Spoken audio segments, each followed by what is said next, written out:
Nandito naman si Manager sa ating organic rooftop gardening para sa ating mga viewers. Papakita ko sa inyo yung ating organic rooftop gardening ni Manager. Ayan, ang ating kalabasa, namumulaklak na, napakaraming bulaklak. At may mga bunga na rin po ang ating patola. Sunod-sunod po ang bunga ng ating patola. Halos araw-araw po ay nag-harvest po tayo. Ngayon, harvestin na naman itong dalawa. Merong manghihingi ang ating kalabasa.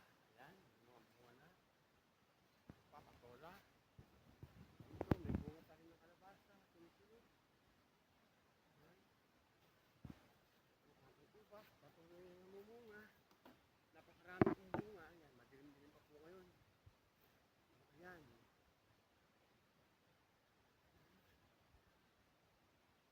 Sunflower ay natutuyo na.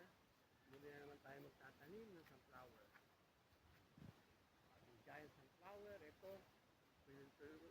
Patutuyo natin ng gusto at ating itatanim ulit. Yan, dalawa po yung malalaki, mga giant po talaga. Ating sili, patuloy na namumunga. Titik sa bunga, ayan. Gamit lamang natin yung ating fermented fruit juice. Yan. Ang ating ginagawa. Sigurado na pong tatak.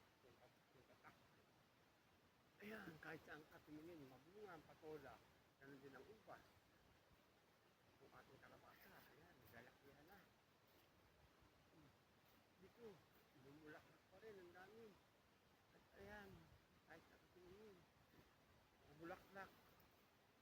Kagaya ang ating mga alagang halaman. Gulay man yan, o putas. Kung natin bulaklak, gulayin natin yan kasi mga lalaki. Yung babae, siyempre, palalaki natin yung mga bunga. Ayan. Hindi na namumunga. Ayun pa. Oh. Nakatingin, may bunga. Oo, nagkatago, may bunga. Ayun. Nabasa. Atin pong proning yan, stud proning.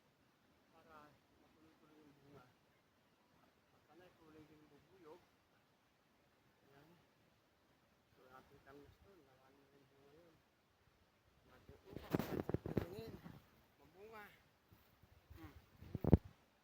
Ay, saan? Madilim pa. Pero napakaraming bunga niyan.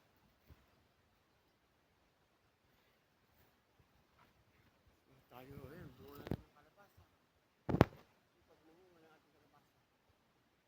Dami po yung ating gulay dito sa ating organic rooftop gardening ni Manager.